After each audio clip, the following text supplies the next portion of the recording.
Morning, everyone. Welcome. My name is Menachem Creditor. It's my honor to serve as scholar in residence and rabbi for UJA Federation of New York.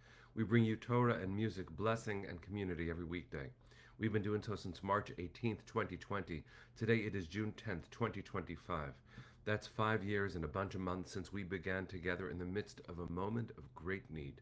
And here we are, 1,320 broadcasts in, knowing that we will find each other from every corner of the world, just ready to say good morning.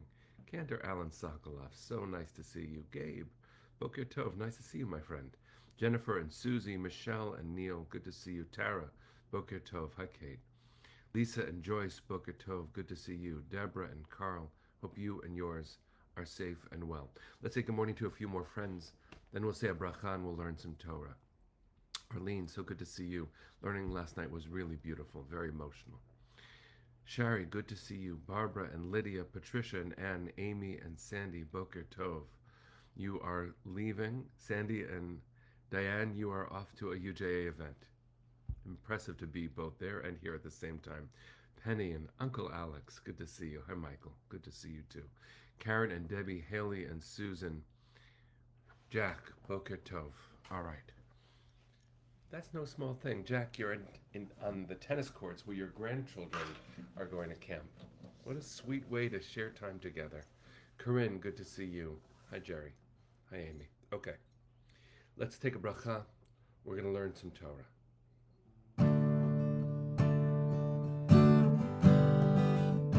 Sherry, it's your birthday.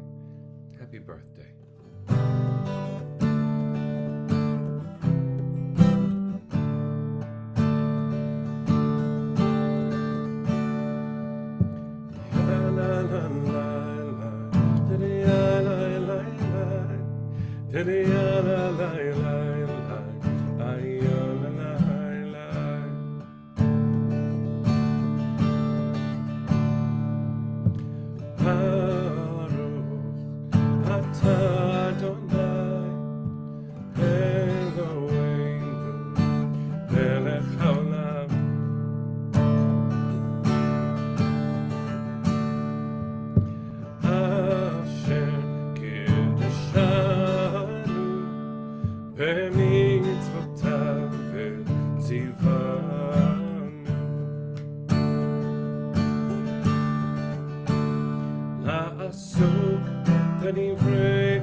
Good morning, everyone.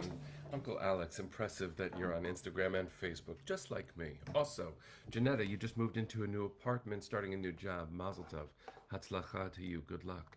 And also, let's see. Someone shared something nice. Siona, today's your brother's birthday. He's your best friend. How lucky he is. And thank you for sharing all of that with us. Friends, we are on a day that is an unfathomable number because today is day number 613 since October 7th. We could never have imagined, no one could ever have imagined that our beloveds would be held hostage for so long. We would be at war for so long. And the world would continue to demonstrate its dark complexity for so long. And when I say no one, I'm not sure that I mean no one, because our ancestors probably could have.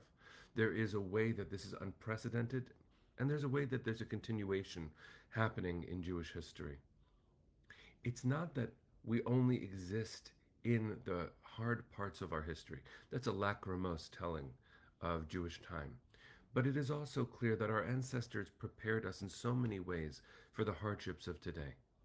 Today is day 613, and you probably know that that's a magic number in Jewish tradition. That's the number of mitzvot we have, of commandments. Now that depends on who's doing the counting and what counts as a mitzvah. But let me make a suggestion that we make today the day of doing mitzvot. We honor our beloved hostages. We honor their families and the organizations, including UJA, that have done everything, moving mountains, talking to every world leader, mobilizing community, raising vast sums of money to support the mental health of survivors, of family members, of the very process that it requires to keep awareness alive. We are doing everything we possibly can, and let's do more. Today is the day of mitzvot. On behalf of our 55 beloveds, choose a mitzvah, friends, and do it now. I want to suggest that one more time so you understand that I'm not really asking, I'm kind of telling us. Today is a day that we are going to do one extra mitzvah each, because day 613 is a day that challenges us in countless ways. It's also broadcast 1,320. Penny has made sure that we know, so I want to make sure that I honor her devotion as part of our community and our devotion as being that community. What a remarkable thing to continue learning and knowing that we will be here for each other, celebrating birthdays, celebrating new moments, and supporting us when times are hard. There's a very interesting Torah commentary. You can get it if you'd like. It's available, called Five Cities of Refuge. It is excerpts from every Torah portion and comments from Rabbi Lawrence Kushner, a very famous mystic and a Reform rabbi, and David Mamet, playwright and author. They had been friends for a long time. They studied together, and they created this commentary. Each one of them offers a comment on the same text. It's interesting. Let me read to you the section that they chose from Parshat Behaalotecha. Before I do that, let me say an extra blessing because I could use some coffee. Baruch atah Adonai Eloheinu melech haolam she'akol niyeh bidvaro. Okay. The Hebrews, V'ha'asafsuf asher b'kirbo hit'avu ta'ava, v'yashvu v'yivku gam b'nei Yisrael v'yomru mi yachilenu basar. Translation. This is chapter 11, verses 4 to 6. The riffraff in the midst of the camp, had a great craving and reversed everything. And the children of Israel wept and said, if only we had meat to eat. We remember the fish that we used to eat free in Egypt, the cucumbers, the melons, the leeks, the onions, and the garlic. Now our souls are shriveled. There is nothing at all to look at except this manna. Now, before I look at the comment by David Mamet on this text, I want to point out a few things. The word asafsuf, first of all, is fun to say. Asafsuf is the way you describe a ramble. The difference between a protest and a riot is in tone. And as we witness tremendously important protests in LA, those worthy of praise are the nonviolent ones. On behalf of ideas that should be defining our society, the rights of immigrants, the privacy of individuals, and the limits of power. These are important conversations for us to be having, and those protests, when done appropriately, generate exactly that conversation for all of us. But those from the outside describing them would say they're an asafsuf, which is a negative way of describing a crowd. A positive way is saying they're a kehillah, they're an assembly. That tone matters a lot. So when the Torah says that the asafsuf here, which Siona talked about at her bat mitzvah, this verse here, felt deep desire for meat, and all we have, they say, is manna, you and I should hear a tone there, because manna is miracle food. All we've got is this heavenly nourishment. How ungrateful. Now, do we really judge our ancestors in the desert? They're having a very hard time. The more I read Torah, the more I realize that everyone who goes through hard times deserves much more compassion. But they are craving meat.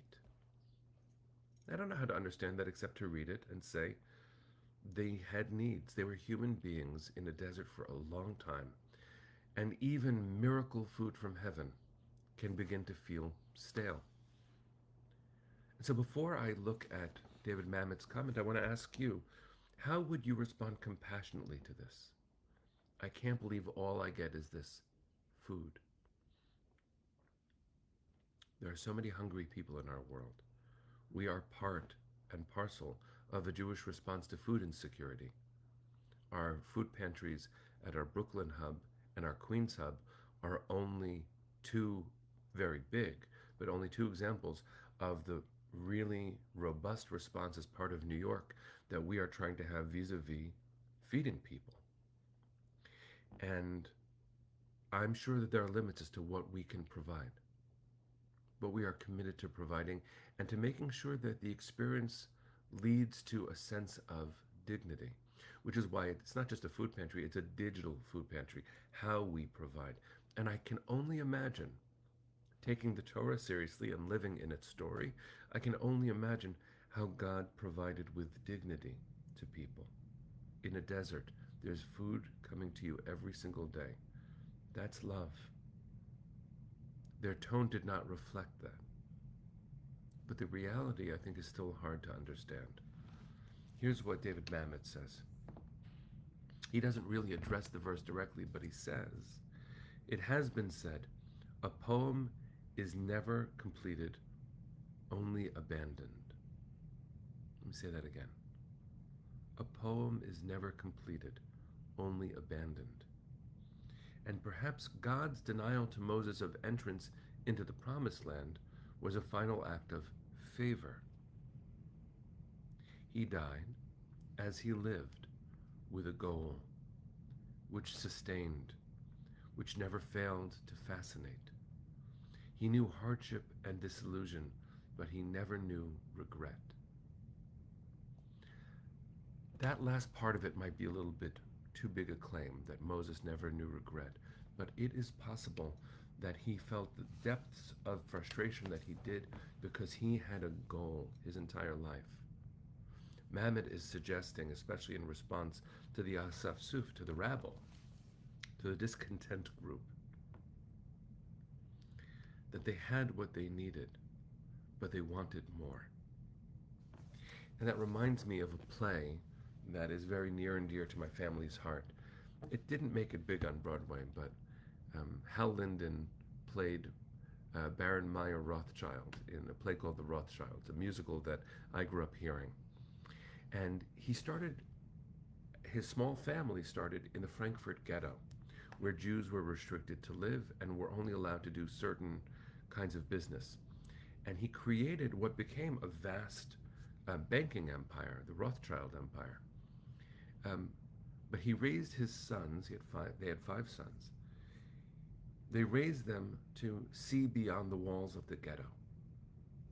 And they began to succeed. And as the boys became older and started to expand the business, there's a scene in the play where their mother says, "We have enough.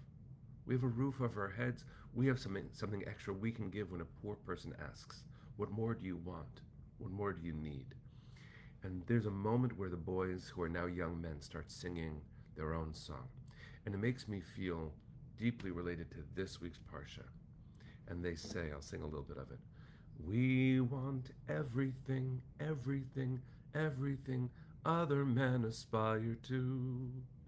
What another's entitled to, we're entitled to too." And even though we look at our ancestors in this week's Parsha and we say, couldn't they just have gratitude for the miracle food they were provided with from heaven every single day, even though we're right to say such a thing? It's fair to say that they were on their journey to the promised land and they wanted everything, everything, everything. And who shouldn't? They wanted everything other people are entitled to.